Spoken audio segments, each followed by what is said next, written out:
मुकेश, आपने कहा था कि मायावती रॉबिन हुड कहती थी उन्हें, गरीबों का मसीहा कहा करती थी। आज कुछ ऐसे ही परिवार हैं जो कह रहे हैं उन्हें ईश्वरीय न्याय मिला है। न्याय तो उनको मिला, लेकिन बीजेपी की सरकार में मिला, और ईश्वरीय न्याय आज उन्हें मिला है।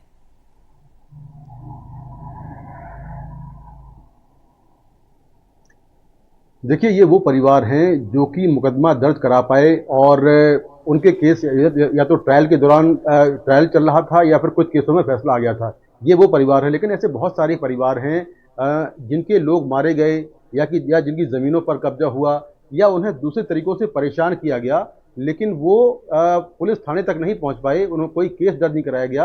तो ऐसे बहुत सारे परिवार हैं जिनको न्याय नहीं मिल सका, और वो लगातार सालों साल जो है न्याय के लिए भटकते रहे।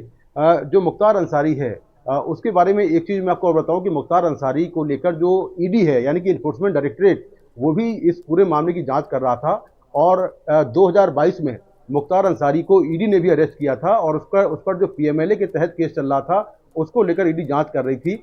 अभी मार्च 2024 में ईडी ने मुख्तार अंसारी के बेटे की 74 लाख की जो प्रॉपर्टी थी सीज की थी। इसके अलावा उसकी 7 से 8 प्रॉपर्टियां ईडी पहले सीज कर चुकी थी, और ये प्रॉपर्टीज करोड़ों की थी। ये सारी प्रॉपर्टीज उसके परिवार के लोगों की थी, उसके नाम थी, या फिर उसके जानकारों के नाम थी, जो प्रॉपर्टियां ईडी सीज कर रही थी लगातार। तो मुख्तार अंसारी को लेकर उत्तर प्रदेश पुलिस ने जो केस दर्ज किए थे, उन्हीं केसों को बेस बनाकर ईडी ने केस दर्ज किया था, और ईडी भी उसके खिलाफ जांच कर रही थी। तो मुख्तार अंसारी एक ऐसा अपराधी था, इतना बड़ा अपराधी था, और उसने अपराध से इस कदर पैसा कमाया था, इतना बड़ा सिंडिकेट खड़ा किया था कि न केवल लोकल पुलिस, बल्कि जो देश की टॉप मोस्ट एजेंसियां हैं, जिसमें इन्फोर्समेंट डायरेक्टरेट है, वो भी उसकी जांच कर रही थी।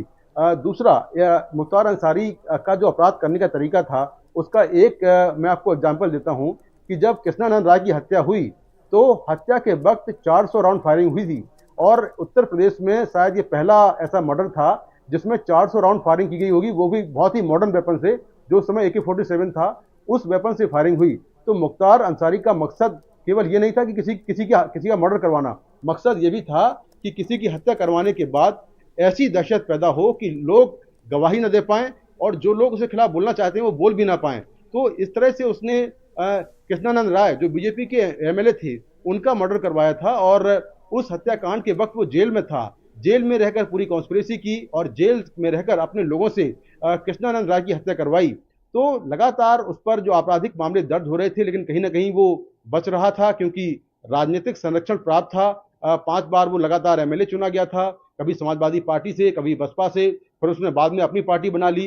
तो इस तरह से लगातार वो राजनीतिक जो पार्टियां थी, उनकी गोद में खेल रहा था, और अपराध, बड़े बड़े अपराधों को अंजाम दे रहा था, और बच इसलिए रहा था कि एक तो उसका खौफ था, दूसरा राजनीतिक पार्टियों का संरक्षण था, इसलिए पुलिस जो है वो ठीक से काम नहीं कर पा रही थी। एक जो अफसर, जैसा रणवीर हमारे सहयोगी बता रहे थे, कि एक अफसर हैं शैलेंद्र सिंह, जो डीएसपी रहे उत्तर प्रदेश पुलिस में, उन्होंने जब उस पर कार्रवाई की 2004 में, और कोटा के तहत उस पर कार्रवाई की, और उसके घर से एक एलएमजी मशीन बरामद हुई, और ये मशीन बरामद होने के बाद जब उस पर कार्रवाई हुई, तो नाराज होकर समाजवादी पार्टी की सरकार ने उल्टा जो पुलिस अफसर थे डीएसपी शैलेंद्र सिंह, उनके खिलाफ कार्रवाई कर दी, और जो मुख्तार अंसारी है उसको छोड़ दिया गया। तो जब ये होगा तो कौन अफसर चाहेगा कि वो आगे बढ़कर कार्रवाई करे, और कौन ऐसा शख्स होगा जो आगे बढ़कर गवाही देगा। तो ऐसे बहुत सारे मामले हैं जिनमें गवाहियां नहीं हुई, सबूत इकट्ठे नहीं हो पाए, और कई बार पुलिस ने खुद कार्रवाई नहीं की, क्योंकि ऊपर से लगातार पुलिस को प्रेशर था। तो ऐसे लगातार वो मामलों में बचता रहा। लेकिन 2017 के बाद जब वो रोपड़ जेल से वापस 2021 में आया, और उस पर लगातार जो उसके मुकदमे थे उनको मजबूत करने का काम हुआ, जो गवाह थे उनको मजबूत किया गया, जो दस्तावेज थे, जो सबूत थे, उनको मजबूत किया गया, और कोर्ट में एक मजबूती से सरकार ने पैरवी की। उसके बाद लगातार वो एक के बाद एक अलग अलग मामलों में उसका कोर्ट से कन्विक्शन हुआ, और 2 मामले बहुत अहम थे, जिसमें कृष्णानंद राय की हत्या, जिसमें 10 साल की सजा हुई, और एक आम लाइसेंस का मामला था जिसमें उसको उम्र कैद हुई, और फिर उसका जेल से बाहर निकलना मुश्किल हो गया, क्योंकि कन्विक्शन के बाद फिर आपका जेल से निकलना मुश्किल होता है।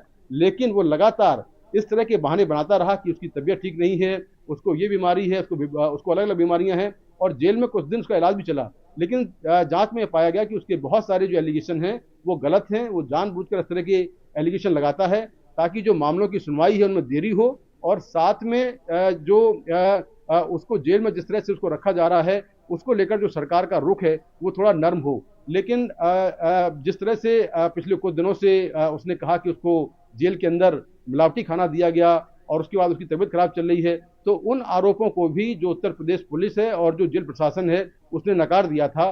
तो इस तरह से लगातार वो आरोप लगाता रहा और उसकी जांच भी होती रही और सारे आरोप जांच में उसके गलत पाए गए। लेकिन आज का जो घटनाक्रम है उसमें वो बेहोश होकर गिर गया और डॉक्टरों के मुताबिक कार्डियक अरेस्ट यानी कि दिल का दौरा पड़ने से उसकी मौत हो गई।